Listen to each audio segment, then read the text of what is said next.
The Amazing Spider-Man 2. Now, I've already made a video discussing my disinterest with this film, and the main reason why I don't like it is because of the way it treats the character of Peter Parker. It separates him from society and makes him special. The whole point of his character is he isn't special, and to find out why, click the link in the description to find out why I think this, and I'll explain more over there. However, getting back to the main point of this video, as you guys know, I'm continuing unfinished Spider-Man stories to the best of my ability in terms of storytelling and characterization. And currently you guys are loving them.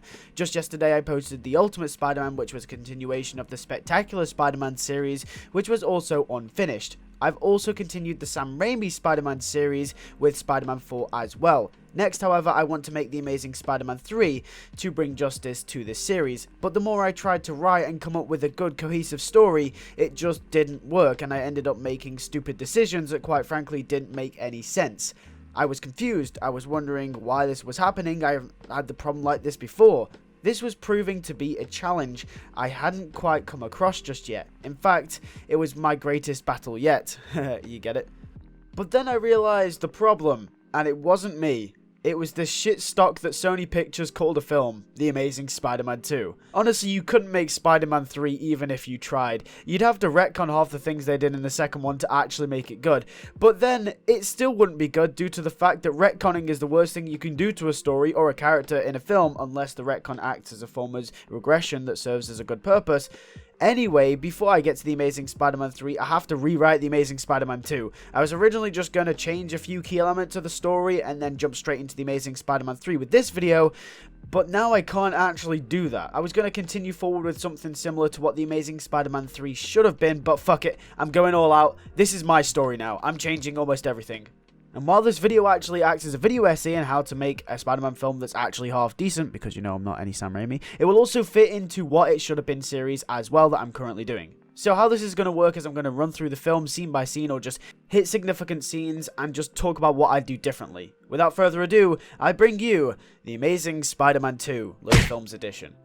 Okay, so first of all, no. The entire first 10 minutes of this movie, no. Peter should not have this suit. As much as I like the TASM 2 suit, because trust me, it's the best live action suit by a long shot, keep the TASM 1 suit.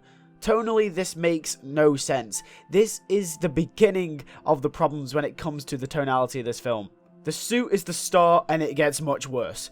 The suit should be the TASM 1 suit because that is the vibe this series is going with. This series in TASM 1 set the dark tone, and I'm not saying it can't be lighthearted, it's just that it started out as a dark tone and then skips straight to a light tone with the second one. At least have a fade. I like the Batman vibe this Spider-Man universe gives off, and it should stay that way, at least for this film. TASM 1 took risks by doing it different, and I'm not gonna lie, it worked. Like, it actually worked, and I praised TASM 1 for doing this, and you guys know I love that movie. But then Sony decided to listen to the 30% of people that didn't like that and changed it to the colourful rainbows and a suit that looked like it came straight out of Hollywood. This doesn't make any sense. First off, I know the suit looks good, but it doesn't look like Peter Parker made it. The suit from the first movie I can get Peter making, but the TASM 2 suit, no fucking way. People don't like the TASM 1 suit, but should you? I mean, it's a costume made by a teenager in his basement. So should it look good? No, it shouldn't. And damn, it doesn't look that bad. So this movie, he will keep the same suit, except it will have a few tweaks and adjustments just so they can sell more action figures because, you know, we're semi-realistic over here. So straight away, we're going to replace the suit and stay consistent with the tone from the first movie. The first scene can still be in the daytime because that doesn't really matter. I get that every scene in TASM 1 with Spider-Man were never in daytime, but it's unrealistic to think he wouldn't be out in the day, so keep it. It doesn't matter. Have him stop a few low-key crimes, though. Don't have him chase the Rhino, okay? Have Spider-Man stop crimes, crack his jokes, and swing away. Don't have him accidentally kill people by having been cocky towards the Rhino. This is not Spider-Man. I don't know how much I should utterate this. Utterate, that's not a word, is it? Jesus Christ. Second thing about this first opening scene, we're going to cut Rhino completely from this movie. He doesn't need to show up. He just doesn't. Hashtag leave Alexi alone in the comments, please. Now let's move on to New York City. New York are going to be aware of Spider-Man, but the majority either don't care or don't really know what to think of him. The George Stacy movement from the first movie is still going to affect New York here, and New York will become more of a character in itself, really homing in on Spider-Man as a character and allowing Spider-Man to grow in a world that feels whole around him. It is the worst thing to see a film when a world around a character is just bland and boring and has no detail. Luckily, TASM 2 didn't do a horrible job of this, it's just that it didn't have any significance, so we're gonna give New York its own arc in this movie. And from not trusting Spider-Man to absolutely adoring him. So the events from here on out are going to play the same. Peter is late to graduation because of Spider-Man and we get reintroduced to Aunt May, etc. But here's the difference. Him and Gwen won't be dating and we won't have any of this confusing bullshit back and forth drama between these two characters. They're simply going to be friends and it's going to be awkward. Yes, before you point out that Peter completely regressed at the end of the last movie, well, that's getting rewritten too. No, he didn't. Not anymore. In a scene after the graduation, it is revealed that Peter and Gwen had a conversation about their relationship and that they want to stay friends but shouldn't date. Peter tells Gwen honestly that it was because of her dad and he doesn't want to break that promise to Gwen's father. Doing this, we can also remove the ghost Dennis Leary. That was a pointless thing to do and it was creepy and weird. I get the whole thing of Peter having PTSD or something like that, but it isn't mentioned anywhere else in this series that Peter suffers from mental health, so this whole PTSD George Stacy stuff does not make any sense, so we're gonna cut that too. So let's introduce the main villain, Max Dillon. That rhymed. Now, this character in the original TASM 2 was fucking dreadful. He didn't even have a solid motive. It was like he was there for plot convenience rather than being an actual character. Originally, he was picked on by everyone from his boss to his co-workers and basically had no friends whatsoever. So the person he looked up to was Spider-Man. Okay, that's a good start, but then the reason he turns evil is because he wants to be famous, but then when Spider-Man, the literal hero of the city, gets the attention, he is mad. And now he hates Spider-Man. Bitch, what were you expecting? So instead, let's change him around. We're going to go the complete and opposite direction and the opposite end of the spectrum, and Max is going to hate Spider-Man. He's going to be one of the people that doesn't like him at all. This way we can get an interesting delve into Max's character and the representation of the city of New York through this character at the same time, which adds world building as well. But at the end of the day, Max doesn't care and he just wants to get on with his normal life. He still works at Oscorp and doesn't have many friends. Heck, you can still have people pick on him or be mean to him, but I won't be so direct about it. I'd rather have him be disincluded in a staff meeting or a conversation or something like that. Max is also going to have a wife that wants to divorce him. She isn't going to be seen on screen, but we can have a letter or something that Max reads that talks about it. This can add further depth to his character, and he just wants to live a peaceful life with no troubles, although things may not work out, which could be a foreshadow for what's about to happen. Okay, Max is set up, then we've got to introduce Harry Osborn. Now we're still pushing it by introducing characters this far into the movie, but this time hopefully it'll work. We still get the whole thing with Harry dying and Norman Osborn dying in that one scene, but instead, this time Harry has a lot less time to live than Norman did. This can make his desperation for a cure be all the more believable because in the original movie, he had enough time to live until he was about Norman's age, which, let's be real, was a long ass time. So it's revealed that Harry is dying quicker than Norman ever did. It is also revealed that Harry was a disappointment to Norman. This triggers Harry to try and accomplish something that his father never could, thus setting up a goal for Harry. The Oscorp CEO position now lands in Harry's hands as Norman is dead. Donald Mencken and the other people on the board will have a distaste for Harry, but the difference in my version is that they won't fire him yet. It'll be a slow progression into insanity instead of being rushed into one movie. I'll give TASM 2 praise though, I really do like Harry and the direction they were going in, but due to the overcrowded nature of the film, he felt rushed and underutilized. So Harry will stay the head of Oscorp for the rest of the film. Also, side note, Harry will not become the Green Goblin. Electro is enough for this film. We do not need the Green Goblin too. Instead, we're going to develop Harry's character and save him for a future film. We then get a scene with Harry and Peter again, just like the actual movie. I didn't mind this scene though, to be honest. I thought it was quite fun and I liked seeing these two characters interact and reconnect. Throughout the rest of the movie, Peter and Harry will grow to become best friends again, like they almost did in the original, but sorta didn't because, like I said, Harry was underutilized. We can also have them discuss Gwen again, and maybe you could throw in that scene where Harry meets Gwen, but like make it less awkward, please. Harry is working hard on his work, trying to prove his father wrong while also working hard on curing himself or finding ways to do it. He doesn't tell anyone that he is dying though, out of his own privacy, and this could represent the trust between Harry and Peter and their friendship. The point where Harry tells Peter about his disease could be the point at which these two characters finally become best buds again. Anyway, in this scene we could have Harry be testing things to the limit and him accidentally blowing something up. Harry sends Max the technician to fix it and he gets shocked, and this is where he can turn into Electro. However, Harry will be an asshole to Max ever since he made his return, putting tension between these two characters. I've decided we're going to take Max in a more spectacular Spider-Man direction. So we're going to have Max just want to live a normal life again and be normal, but at the same time, his hatred towards Harry Osborn grows. This way we stick with the bully aspect of the original movie, but also his motive makes much more sense now. He doesn't like Harry Osborn because he was an asshole to him, and all he wants to do is just live a normal life. He'll be in the hospital and he pleads to get out of there.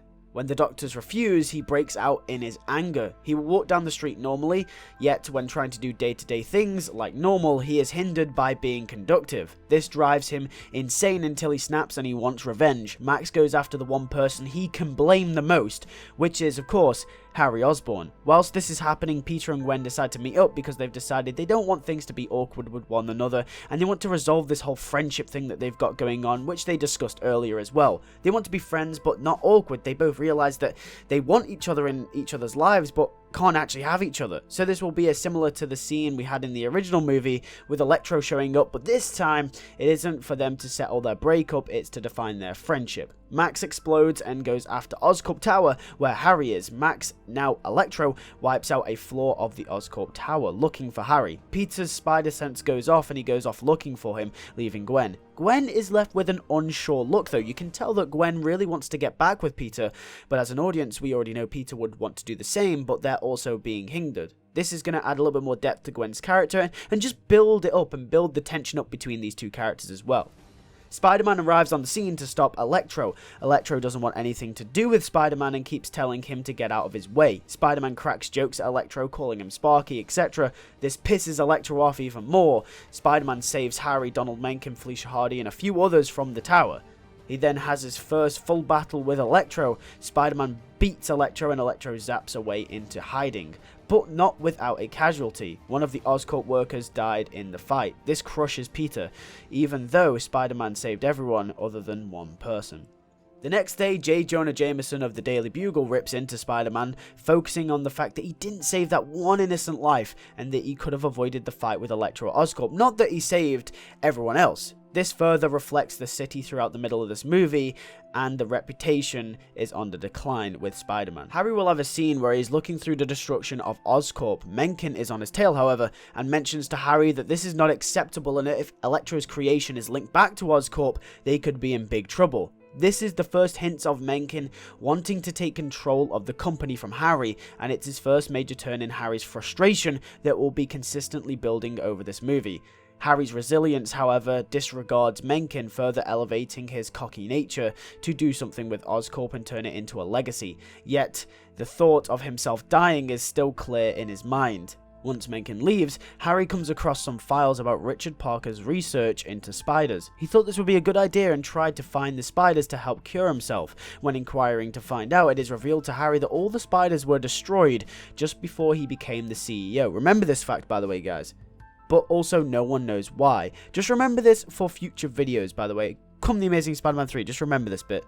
Harry only has one more option, and that's to ask for Spider-Man's blood, just like in the original movie. This is the point in the story where Harry will ask Peter if he can ask Spider-Man to meet him for his blood. Harry does this since he finds out that Peter takes pictures of Spider-Man on occasion for the Daily Bugle. Peter says that he'll find him. This is also the scene where the trust between these two characters becomes very evident and they become pretty much best friends again.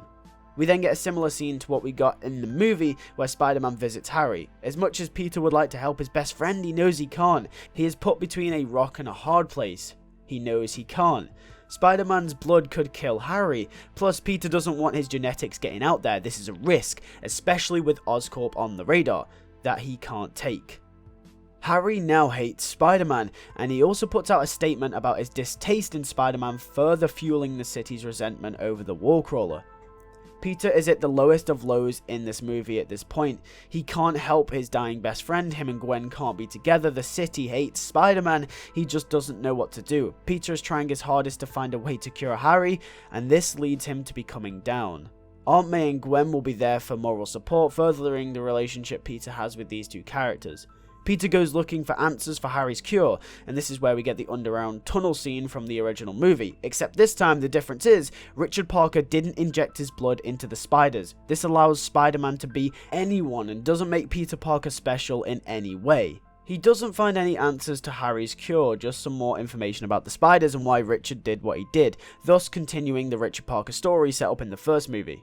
Also, before leading into the third act, we'll have a scene with Max Dillon reflecting on himself and what he has become, the monster that Osborn had turned him into. Plus, everyone is against him, including society and including Spider-Man. Spider-Man, not willing to understand him, has further cemented his hatred towards him. There will also be a scene on the down low where Peter is out as Spider-Man and you can clearly see the city doesn't like him. Peter is highly considering hanging up the costume as it affects his social life with Gwen, and also everyone hates him, and also Harry Osborn as well. Then in an alleyway there is a kid getting bullied for wearing a Spider-Man mask and cosplaying as him. Spider-Man drops down and decides to help the kid out. This is similar to the kid that got saved in the actual movie. However, this scene now represents New York's view on Spider-Man, but also there are still people that have hope in Spider-Man. The kid's name is Miles, just for reference, why not? Peter decides that the people need a Spider-Man to believe in, someone they can look up to and not someone they can resent. I'm going to be taking a page from my Ultimate Spider-Man video here, so just beware. So Peter will reveal another costume he's been working on, which is the actual TASM 2 costume.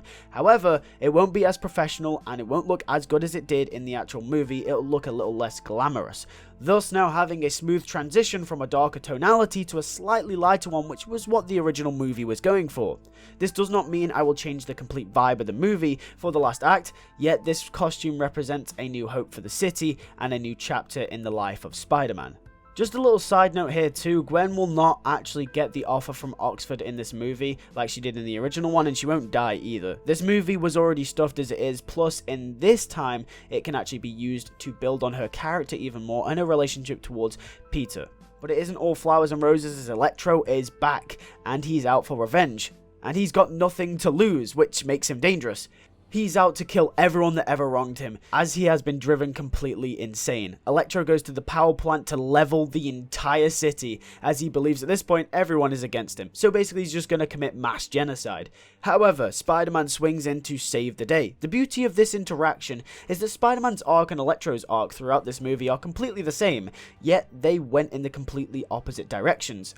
Everyone was against both of them. Electro felt like everyone was against him, including the city, and the entire city, including his best friend, were against Spider-Man. Yet Spider-Man decided to turn a new page and never give up, and Electro gave in to the resentment and wanted revenge. This final battle in this movie represents two speeding trains that look and act the exact same, heading for one another in a collision course. The city will be under threat from Electro and the police can't do anything about it. The city's last hope is Spider-Man and they have to put all faith in him to stop Electro. Spider-Man comes swinging in and for the first time since the end of the first movie, the city are glad to see their local hero come to save the day. Spider-Man fights Electro and brings him in. Spider-Man eventually saves the day, but Spider-Man also gets heavily injured in the process. Then just at the end of the movie, we'll get a semi-sad scene of Gwen visiting Peter crying. She can't handle Peter getting beaten like this and her not always being there for him. Gwen makes the executive decision that they should be together and convinces Peter to go against her father's words and that she will be fine. Peter agrees, but is it a mistake? This is a conflict that will haunt them in the future movies to come.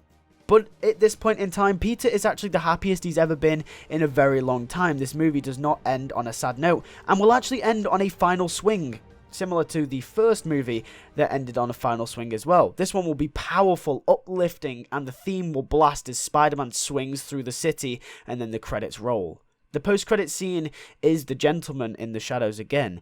It isn't revealed who he is just yet, but he visits Electro just like he did Doc Connors in the last movie and Harry in the original movie.